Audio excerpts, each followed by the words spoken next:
One thing I've always loved is looking at other people's sketchbooks. They're just amazing. These pages that are crammed with drawings and watercolors and little maps and coffee rings and things that are crossed out and little drawings of breakfasts and shoes and cats and the view from a particular window and little self-portraits. I don't know. It's just evidence of life, of somebody who's been paying attention and who's living their life rather than just moving through it or just scrolling on their phone. And they're here. They're thinking, why am I here? What's going on? What is this about? That to me is what a sketchbook is kind of about. And when I first started out doing it, and I flip back and I look at my early sketchbooks, I think, I didn't get that right away. It took me some effort to do that, and I've been doing this for 30 years, and I've filled like hundreds of sketchbooks, and I've thought about it and I've talked about it a lot, and I've learned a lot about it. But when I first started out, I didn't get any of that, and I thought that, well, there were a lot of things that I thought, and the pages were, they were self-conscious. I didn't draw incredibly well yet, and I missed some fundamental things about this. One of which was that my pages weren't great, and that's the point. It's okay for them not to be great. That's sort of the thing. I also had this real anxiety about filling a blank page. It was like this. I don't know, literally a blank canvas. And I would try and think about, what I had to do to make it really great and plan it out and, maybe do a little sketch for my sketchbook. And I'd be really cautious and then, erase stuff. And then I would look at what I'd done and I was like, man, it just feels like there's no life to it. I'm kind of recording my life, but the life is not in there.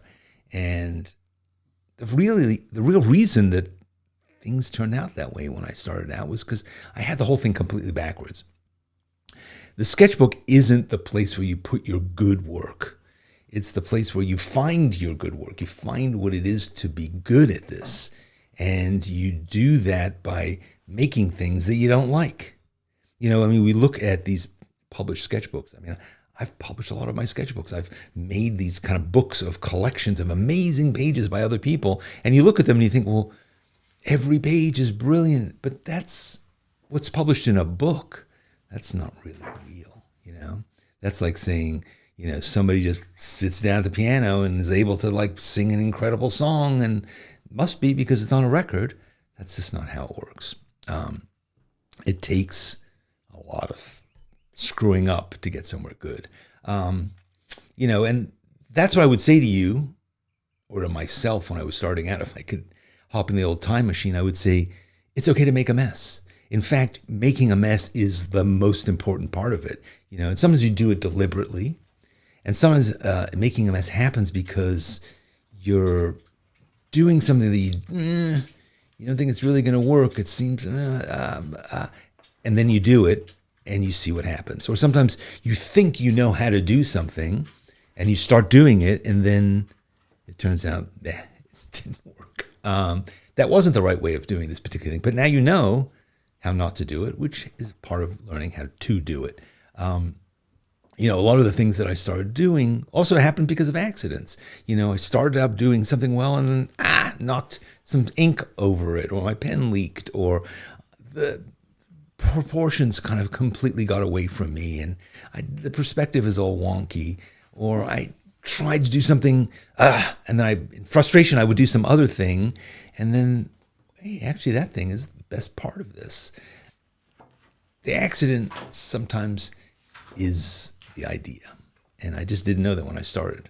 I had to learn it over and over, and I'm still learning. I still make accidents, make mistakes, and now I'm cool with it because I realize that's where it comes from. The good stuff evolves out of those weird things. And, another thing is that I really sort of knew but didn't know when I started is that nobody's watching. I mean, obviously nobody's watching me, even if you're sitting in like a crowded cafe and you're drawing. Yeah, maybe people are vaguely aware of you drawing, but generally nobody's watching because nobody cares. Nobody cares what you're doing in your sketchbook, But most of the time, I was doing drawings just by myself, sitting in a room. There's nobody else around here, but yet there is, right? There's all those people who might be clustered around you, around your shoulders, looking over what you're doing, and those are the people who are from your past, people who might judge it, or the people you're trying to impress, or maybe just some imaginary standard of what it's supposed to look like, That's another thing that's back there watching you. But the reality is, it's your sketchbook. None of those people are paying attention, and this is you. This is your thing. You can close the cover and nobody can get in there, but you can also work in here in the safest place in the universe is right here. And whatever you write in there, whatever you draw in there, no matter how bad it is, nobody can look at it if you don't want them to. Nobody wants to, honestly. Nobody wants to look at a bunch of crappy drawings. They're not going to bother, and also it's a place where you can, it's like your diary, but even less so because, it's more so in the sense that you can say anything you want to in there, and you can do drawings or whatever your innermost thoughts are. But, again, nobody's paying attention. I've done drawings that, I couldn't explain. I didn't try to. I wrote stuff. It was just me, That's fine. That's what makes it yours, is that you're completely, it's like you're walking around the house naked. Nobody cares. Nobody's looking through the windows, hopefully. And when I make something that I really can't stand, and that happens quite a lot, there are a couple of things that I can do about it. I can, immediately start like piling on more stuff. Let me try adding some more watercolor. How about if I pull out some colored pencils? Let me put some markers on that. Keep a habit of slapping a piece of collage on it. You can just keep going. It isn't necessarily finished. You can just keep working on it. And you can just say, I'm going to keep going until it's good. Or you can just say, you know what? To hell with this. I'm turning the page. You might see me on Draw With Me do that sometimes. I'm working on something and I'm like, it's not getting there. Start again. It's not a big deal. And it's not giving up.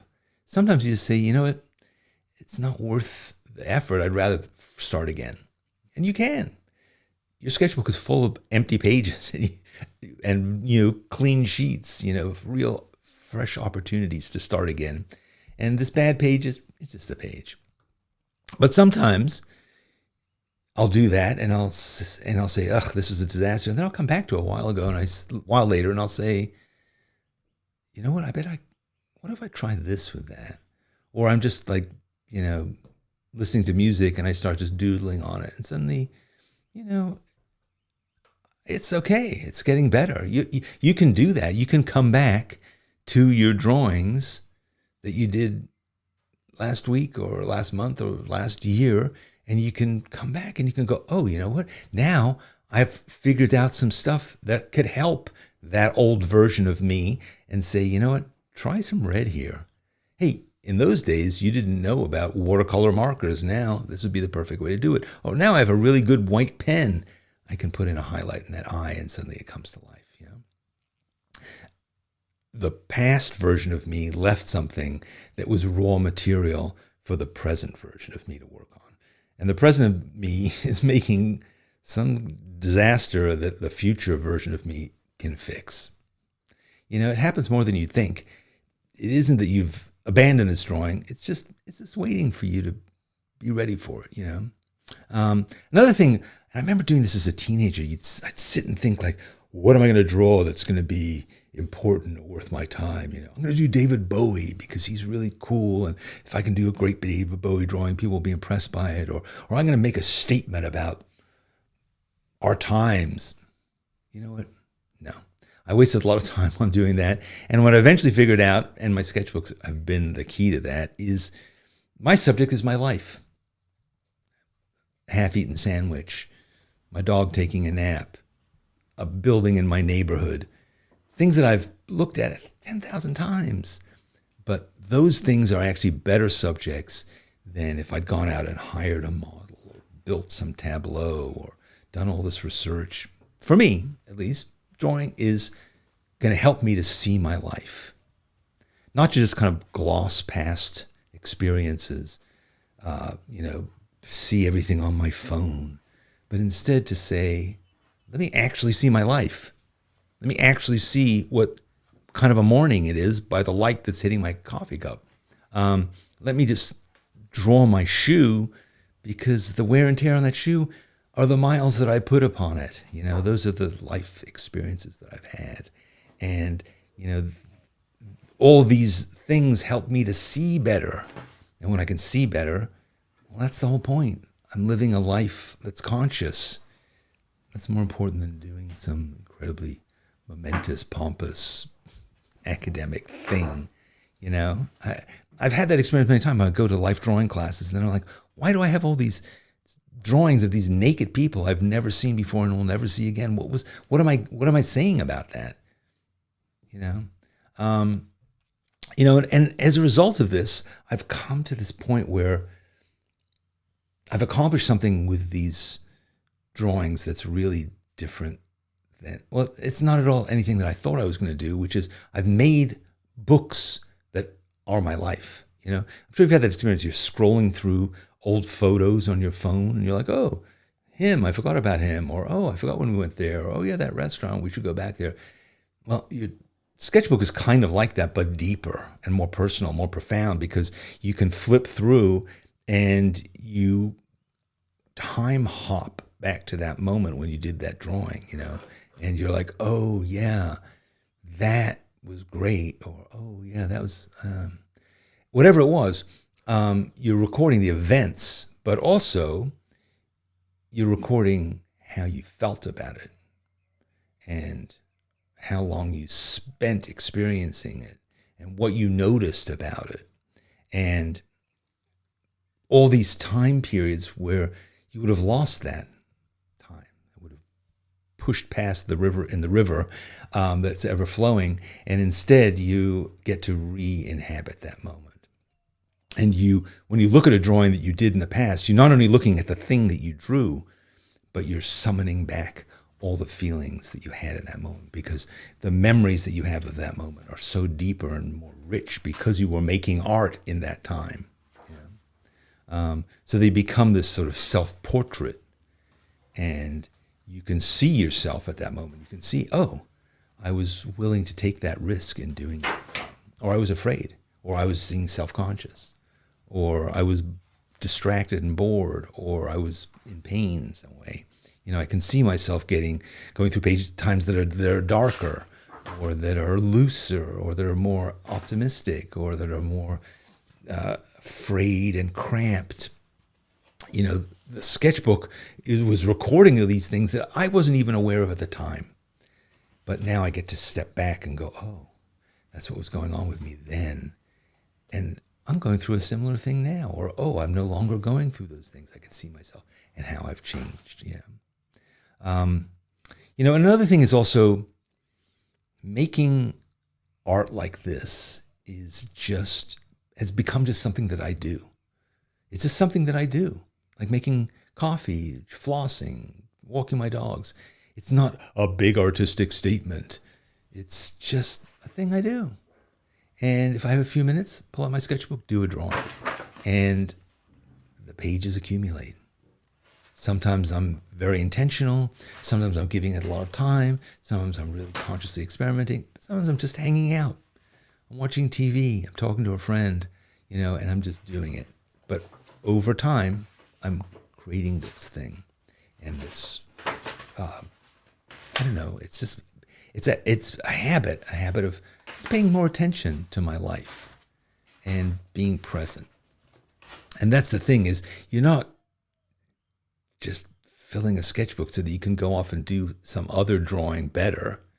You're changing who you are, and you're becoming this person who looks at the world in a particular way.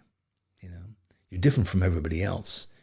and you're different from the way you were, and you're changing and you're perfecting and polishing and experiencing and taking risks and going to new places. I mean, how cool is that, right? So I look back on all these years of doing this stuff, and the pages that I did that I end up liking the most are often not the ones that I was particularly careful about, or that I was really trying to do something. They're inconsistent. I mean, that's the thing. It's like a sketchbook I've never done a sketchbook that was great from beginning to end, no matter how long I've been doing this. They're inconsistent, and I think that all of us are like that. Picasso made a lot of crappy things too. There's up and down times, and there are disasters, and then there's surprises, and then there's like one page that's, oh my God, I wish I could do that again and again. And that's part of it.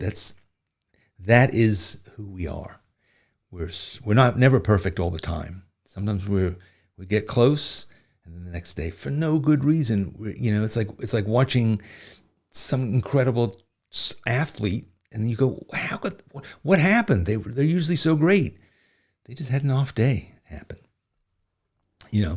So there's no one way of doing this. It's difficult for me in some ways to definitively teach you how to do this, because there's no rules, there's no curriculum, there's no right answer. You just do it. You can fill a page with a pretty drawing of a flower, or an interesting drawing of your toast, or a drawing of the nightmare that you had last night. You can do them all on the same page, and you can write in it, you can collage in it, you can pour ink on it, you can leave a page mainly blank. It can go with you wherever you go, or it can just sit on your desk and wait for you. And so for 30 years, I've been learning to pay attention. And that's the thing that is the greatest gift. Learning to live life more presently, and to see yourself in all the different ways that you are. That's what art has this power to do, to reveal yourself, to help you dig it out and work on yourself if you need to, but also be gentle with yourself and push yourself sometimes to go to places you never thought you could go, but then let yourself be okay when you didn't achieve that anyway. It's so rich and interesting. And it's not about making a pretty picture. It's not about drawing really good. It's not about any of those things. It's about, living your life in the most rich way you can do. And so I would say, if you've never done this before, or if you're not in this, you've never tried it this way, here's how you start. You open your sketchbook, you take out a pen, and you just draw. It could be in the middle. You just start right now.